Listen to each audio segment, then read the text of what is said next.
This is my ultimate career mode in which I'll be starting from the bottom of the F1 24 grid and trying to work my way up to eventually be world champion.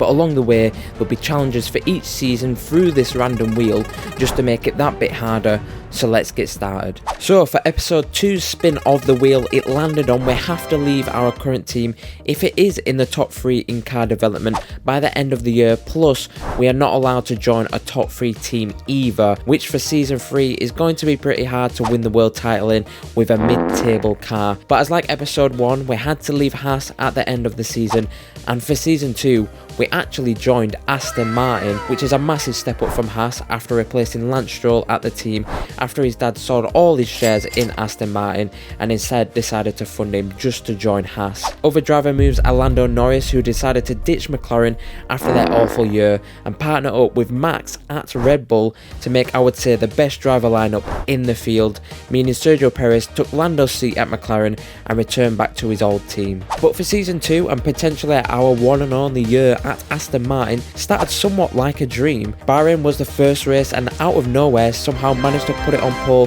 for our debut at the team, 3/10 ahead of Alonso. But then we came to Sunday and this is kind of where it spiraled out of control.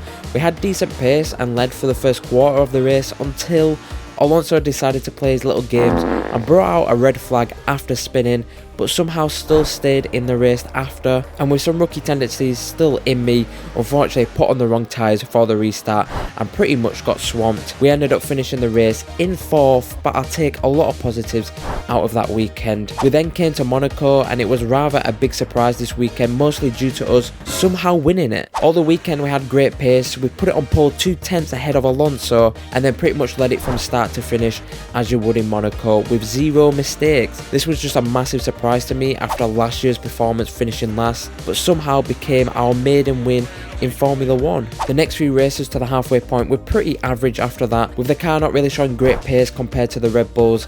A few good qualifyings here and there and the odd good race, but definitely not a championship contender as of yet. But then we came to Silverstone and our relationship with the team started to fall apart, mostly because of this. As you know, we'll have to leave the team at the end of the season if they do become top 3 in car development, and we cannot join a top 3 team either.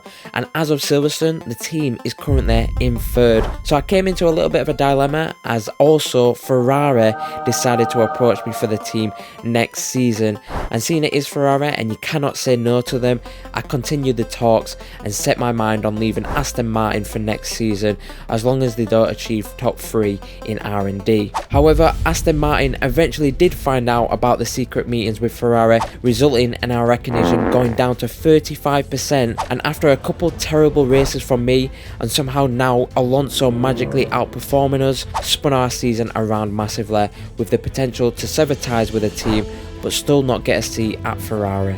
But later on in our season, we eventually finished our talks with Ferrari, finally concluding in them offering a seat to us 100% for season 3 as long as they're not top 3. But for Brazil, we did kind of get trounced by Alonso as he won his first race in a long time, both in the sprint and the main race, and fully being the fastest guy that weekend, which seems a bit fishy from the team. But for Abu Dhabi, we had a bit more of an edge on him, with being separated by only 5 thousandths in qualifying, starting in P2, but for the race we had better pace than him and Max, and won for a second time in our career, and for Aston Martin to finish our season on a high.